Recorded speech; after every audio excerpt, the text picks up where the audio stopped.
is doing some cool stuff in space and everything. He's doing a ton of stuff that you would think is so global. He is literally launching this thing called SatLink, which almost no one knows about, but he's been building for 5 years, which is free Wi-Fi for the world. Which is amazing. The world. It's going to change everything. And there again, no one's talking about it. You think the Democrats would be championing this, like, oh, I can be in Central Sahara Africa and get Wi-Fi on my $3 million phone. Yeah. You know, but they're not. And if you've actually watched one of these satellite link uploads, it's like a string of pearls being dropped in the night sky.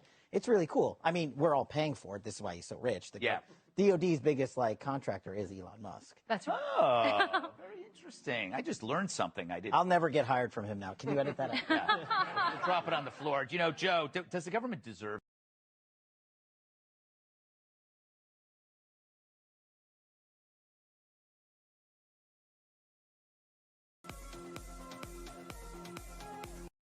Everybody's doing well and having a great day. Breaking news coming out of South Central California, where there's been a recent 6.0 magnitude earthquake, or at least the initial report was 6.0, 1.8 miles deep. That is very shallow. It's since been updated by the USGS to a 5.8 magnitude earthquake at 1.8 miles deep, which is very shallow here in Owens Valley. And there's a little swarm going on, and there are currently aftershocks right now as I do this video south of Lone Pine. That puts the earthquake north of Los Angeles.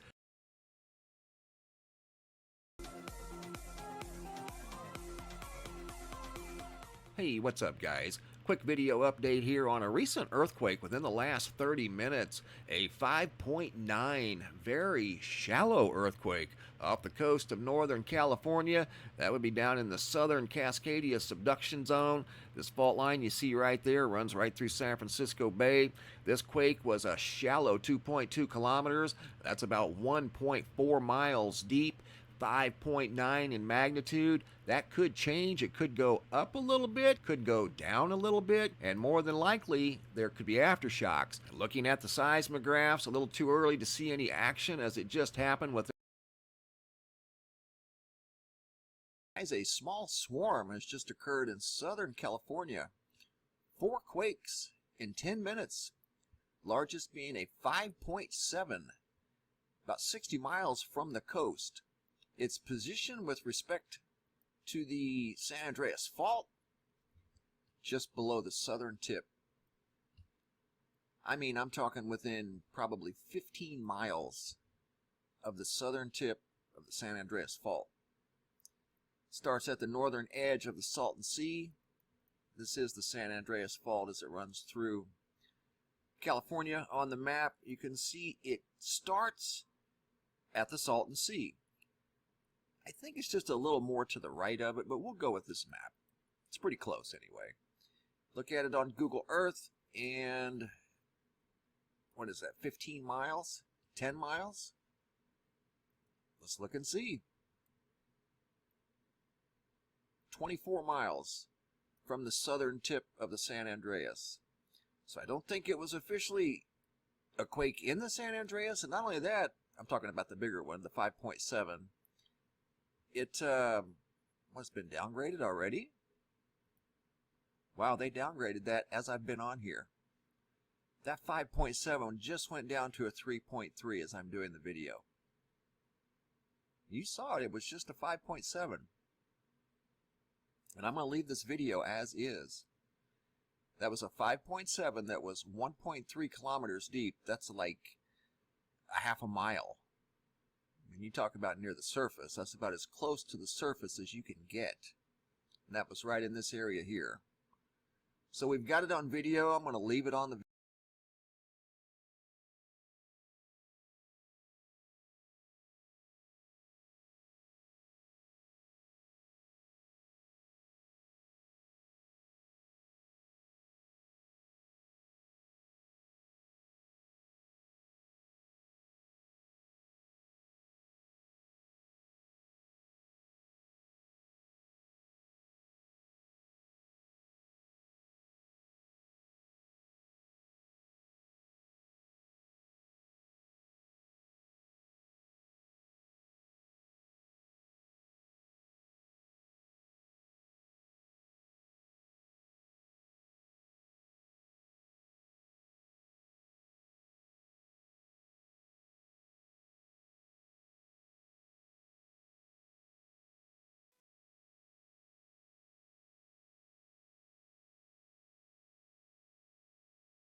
we put a lot of meaning in a signature.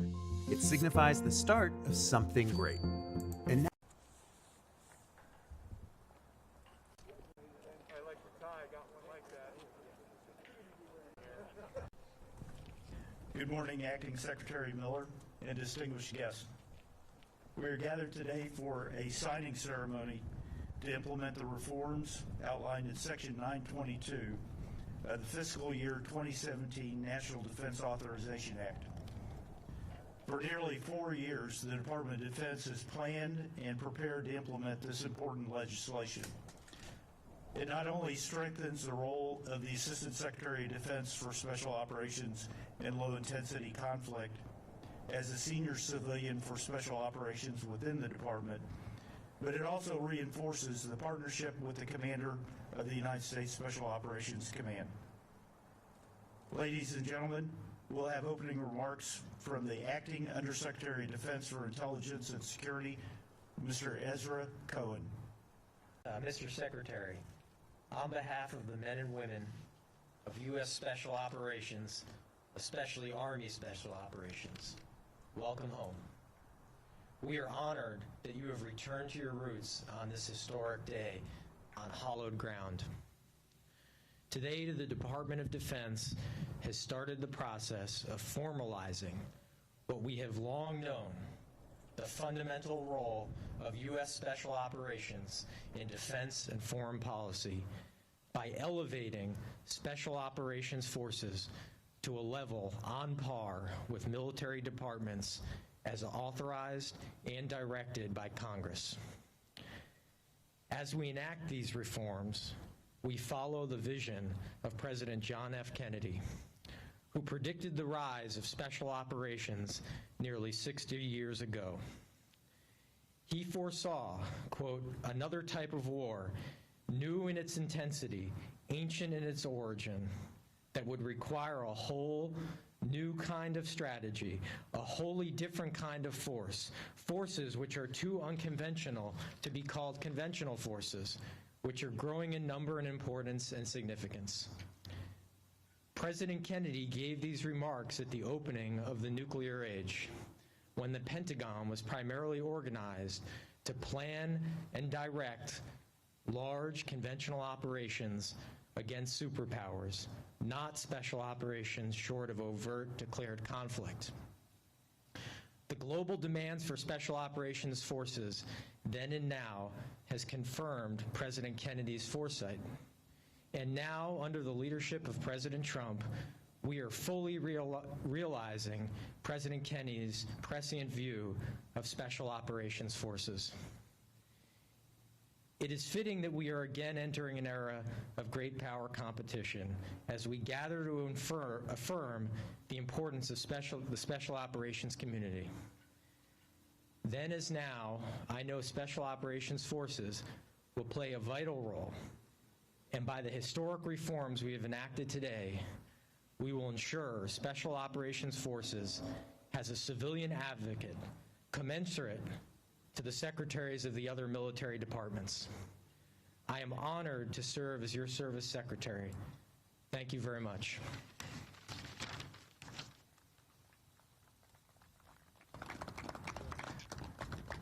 Ladies and gentlemen, Acting Secretary Miller. I can't get through these. You read them. Here, Jim, you take this. I got my big book. Going to speak for a couple hours. Good morning, everyone. Wow, what a week. That old cliche, if you want a friend in Washington, D.C., get a dog. May be true for many, but for me, I know I can come to Fort Bragg and be with my brothers and sisters in Special Operations Forces who always have my back. It is an honor to be here on this hallowed plaza where we are reminded of the enormous sacrifices and burdens shouldered by our nation's special operators. These brave heroes were first to the enemy's doorstep, Mark, in the aftermath of the September 11th attacks in 2001. Only weeks after that dark day in our nation's history, they plunged into danger to bring justice to the terrorists who took thousands of innocent American lives. And they will be the ones who continue to deny safe haven to violent extremists and maintain unrelenting pressure on the road to stability and lasting peace in Afghanistan and Iraq. I know firsthand the caliber and character of these brave service members, having served as an Army Special Forces company commander under then Colonel John Mulholland during Operation Enduring Freedom, and with Mark, of course. I also served 2 tours in Iraq, including during the 2003 invasion and later in 2006 as Special Forces Battalion Commander, 2nd Battalion, 5th Special Forces Group. Absolutely the best Special Forces Battalion in the history of the world. No offense. I spent the remainder of my career just as committed to defeating terrorists and those that would help harbor them. Today we are gathered before a monument that symbolizes the tremendous cost of these conflicts and our relentless vigilance. In light of the countless sacrifices made by hundreds of thousands of American service members and our enormous progress over nearly 2 decades, we are now bringing these conflicts to their successful and responsible conclusion under the bold leadership of President Trump. Yesterday, the President ordered the downsizing of our force presence in Afghanistan and Iraq to 2,500 troops in each country by 15 January 2021 in a manner that protects our fighting men and women and our hard-earned gains. At the same time, you all know this, should any malign actors underestimate our resolve or attempt to undermine our efforts, we will not hesitate to restore deterrence and defeat any and all threats. As we implement the President's orders, we also recognize that transitions and campaigns are fraught with risk and unexpected challenges and opportunities.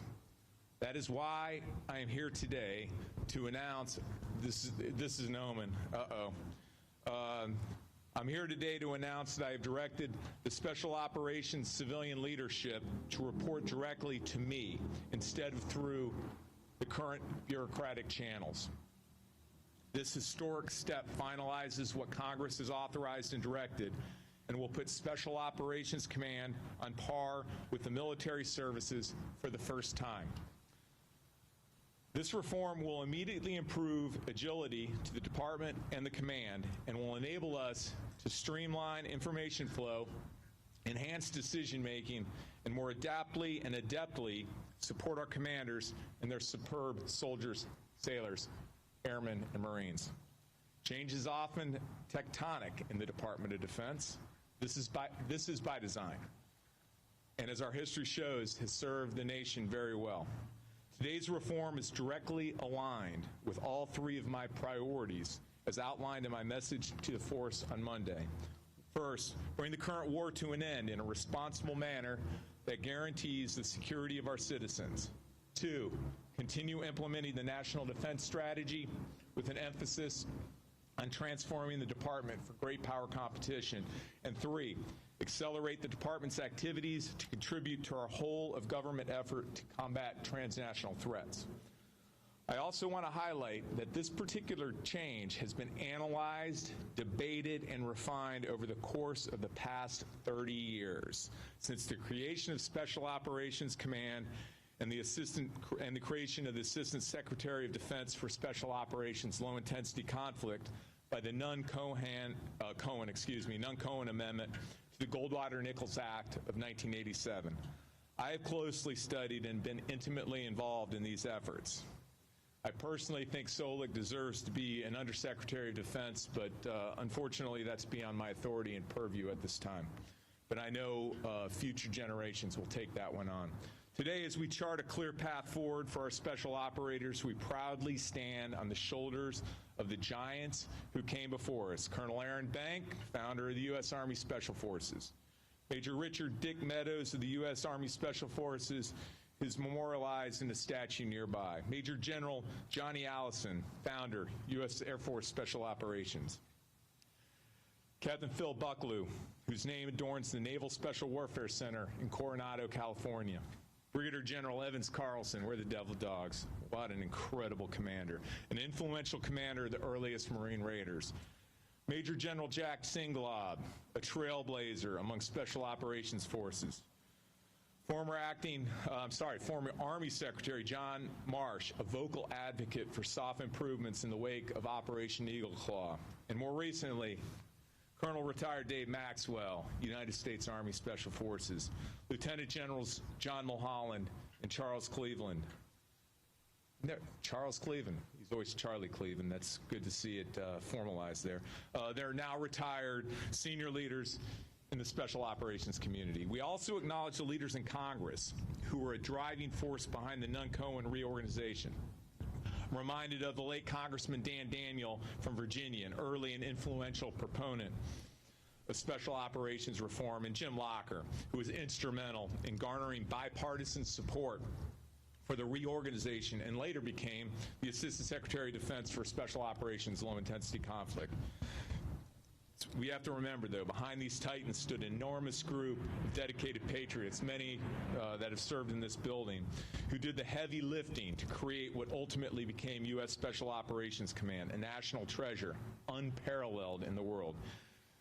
These patriots give us strength and remain our guiding lights. Today, with the strong support of President Trump, we are forging the next chapter in the history of the United States Special Operations Forces and formalizing a watershed reform. Right now, we start the transition to provide greater civilian oversight of, and critically advocacy for, our special operators. This couldn't come at a more critical moment in time as we bring our nation's longest conflict to a responsible end and prepare our Special Operations Forces for this new era of great power competition. I can think of no better place than here, at the original home of our Special Operations Forces, to enshrine stronger support for the next generation of special operators, hardened by combat and unrelenting deployments, who understand the fundamental nature of war, who remain committed to defeating every threat, and who are undeterred by the high price of victory. Dia presso liber. God bless our women and men in uniform. God bless our great nation. Thank you so much.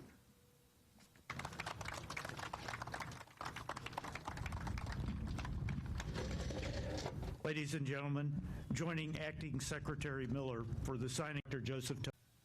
Wow. Holy, this is great day. Yeah, all right. I know that I've had that in my brain poked too many times recently. All right, do I do one letter with each? I'm just going to sign the damn thing.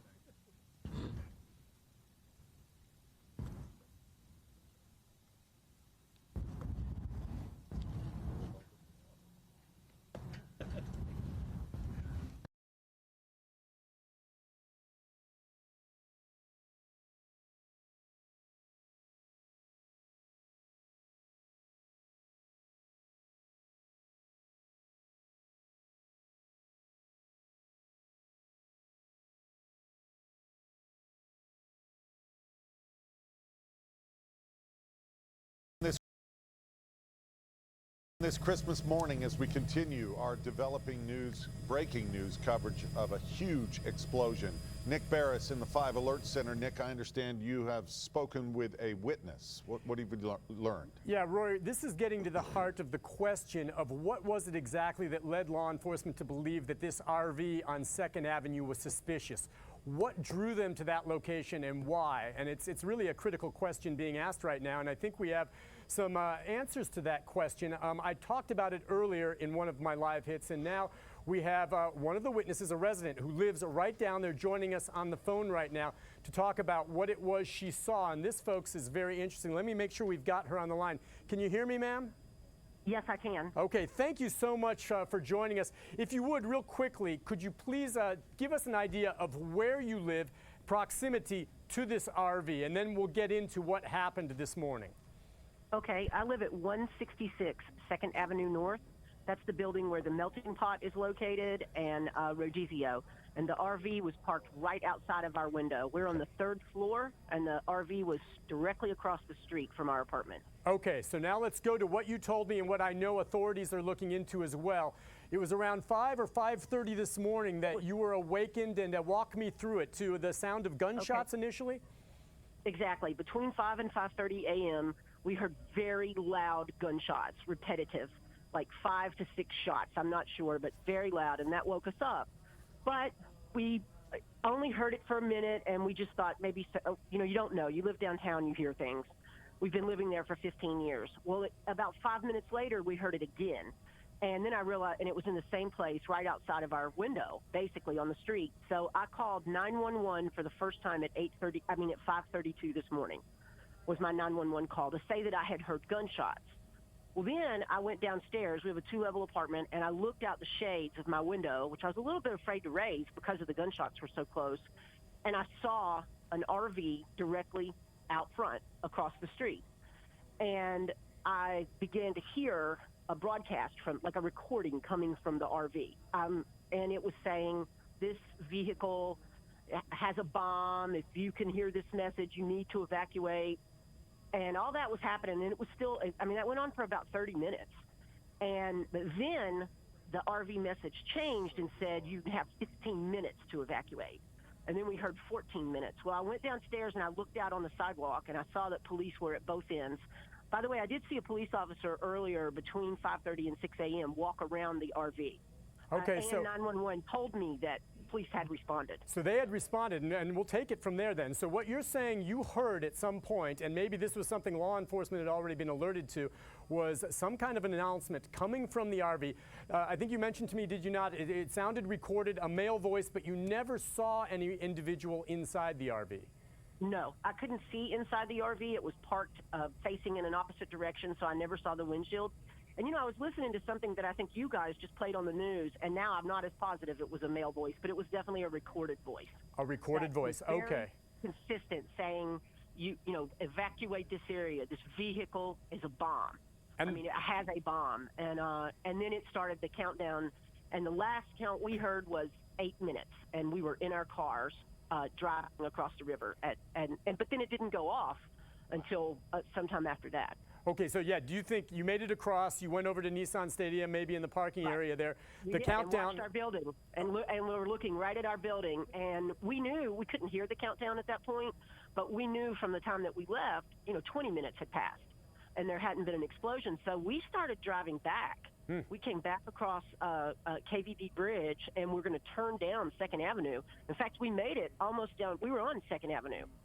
Headed towards Broadway, but not quite to Broadway, and that's when we saw the explosion. So at that point, you thought, hey, this may have been some type of hoax, and then, boom, it went off. Yeah, we thought it was over, and then it happened, and then we just pulled over, and of course, by that time, everything was blocked off. And wow. Do you know, by the way, we're in a hotel now. Just to ask you this, do you know, were there other residents in the building, to your knowledge, that got out safely, perhaps, or? Not in our building is a vacation rental business. We run that. Now, 2 of our family members are here. We have, and we got them out with us. They were in separate apartments, but they came with us. So the only 4 people in our building got out. Had you not gotten out, do you think you would have been harmed?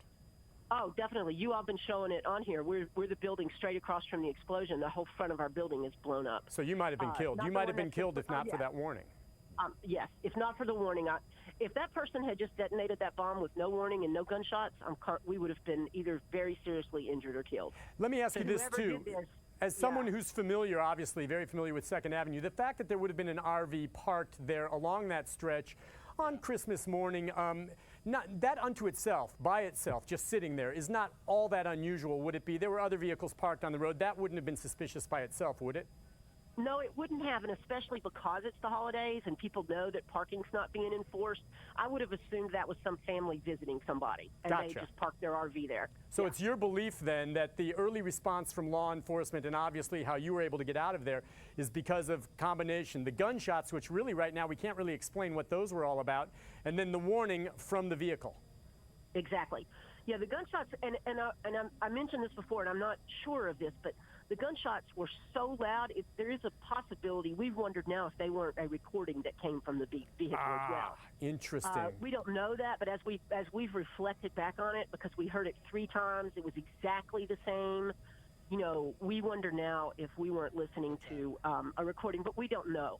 the gunshots definitely is what woke us up. And then, because the recording I don't think would have been loud enough to wake us up if we hadn't heard the gunshots. Of course. By the way, do you have any inkling, and not something you would have necessarily noticed, but how long had the RV been there? Was it there earlier in the day? Do you think it just showed up overnight? Do you have any idea? I don't know. I'm pretty sure it was not. I went out yesterday morning. I went to do a little last-minute shopping, and I don't remember seeing it then. I feel like I might have noticed because the street was pretty dead. You know, I mean, there were a few workman-type cars there, but I didn't notice it, no. But so I don't know. And you would, and by the way, I didn't take a picture of it or anything. Sure. Why would you? Of course. And can you give me though kind of a description of it? An older RV, a new one? Is this one of those where there was a camper attached to a pickup, or how would you describe it? No, it was a single vehicle. It was definitely one vehicle. Okay. You know, like a bigger kind of RV. It wasn't all beat up looking, but it wasn't new. You know, it wasn't one of those slick-sided ones. It was more of an older one, but it was large. I mean, it was a large RV, and it was an older one. Now, do you have any idea when you'll be allowed back into the area? And for now, I assume you're elsewhere. Yeah, we're at a hotel now. Honestly, it's very difficult to tell. I don't know which building for sure is ours that you're all showing on the film, but I know all of our front windows are blown out, our apartment's blown out. I can't imagine that we'll be back in for days, and we didn't come out with anything but the clothes on our backs and pajamas. And again, since you're very familiar with that area, we know there are you know, restaurants and clubs there. Can you think of anything there in your mind, and I'm just asking you as a citizen who lives in that area, that would have been a potential target? No, I can't. I mean, our thought was they must be after the AT&T building. That was our thought, just because, you know, that's where they were parked, on that side of the street. They chose not, thank God, to go down to Broadway and destroy everything. So, I mean, our thought was they must have been aiming for the building that they parked close to. Gotcha. Well, that's certainly something I know law enforcement will be going to look at, and that's just speculation right now. But listen, ma'am, thank you so much for joining us, and I'm so glad you were safe.